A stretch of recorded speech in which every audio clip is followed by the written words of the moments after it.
سبيل الدموع سبيل مريح تنهدى يا صاحي كي تستريح Bismillahirrahmanirrahim. Assalamualaikum warahmatullahi wabarakatuh. Innal hamdalillah nahmaduhu wa nasta'inuhu wa nastaghfiruhu wa na'udzu billahi min sururi anfusina wa min sayyiati a'malina may yahdihillahu fala mudhillalah wa may yudlilhu fala hadiyalah. Asyhadu an la ilaha illallah wa asyhadu anna Muhammadan abduhu wa rasuluh.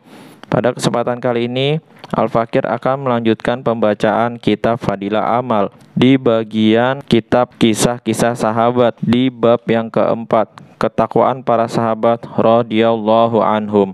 Setiap kebiasaan dan tingkah laku para sahabat radhiyallahu anhum patut dipilih dan diteladani. Mengapa tidak? Sebab mereka dipilih oleh Allah Subhanahu wa taala untuk menjadi sahabat kekasihnya, baginda Muhammad sallallahu alaihi wasallam. Baginda Nabi sallallahu alaihi wasallam bersabda, "Aku diutus dalam generasi dan zaman yang terbaik di antara Bani Adam." Dari kitab Syifa. Oleh sebab itu, dari segala segi, zaman baginda Rasulullah sallallahu alaihi wasallam adalah zaman yang terbaik, dan orang-orang yang terbaik adalah mereka yang dipilih oleh Allah Subhanahu wa taala menjadi sahabat baginda Rasulullah sallallahu alaihi wasallam. Tema yang pertama, kisah undangan makan seorang wanita kepada baginda Nabi sallallahu alaihi wasallam sekembalinya mengantar jenazah.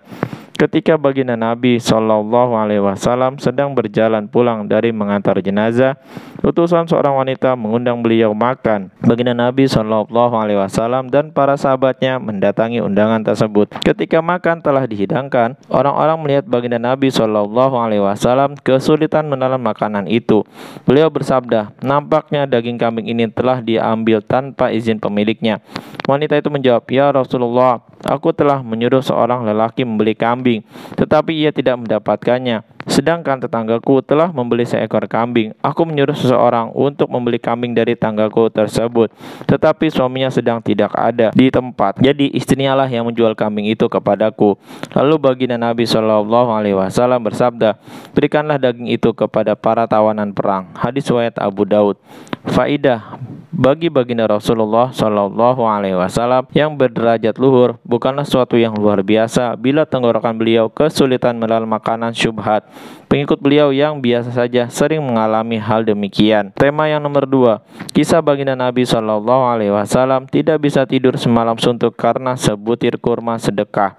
Suatu ketika baginda Nabi sallallahu alaihi wasallam tidak dapat memejamkan matanya sepanjang malam.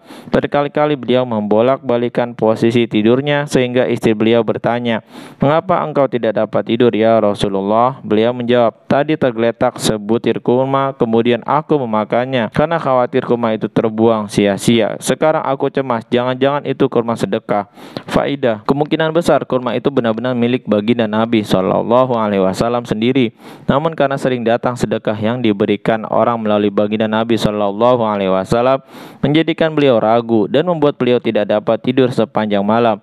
Beliau khawatir kurma yang dimakan itu harta sedekah.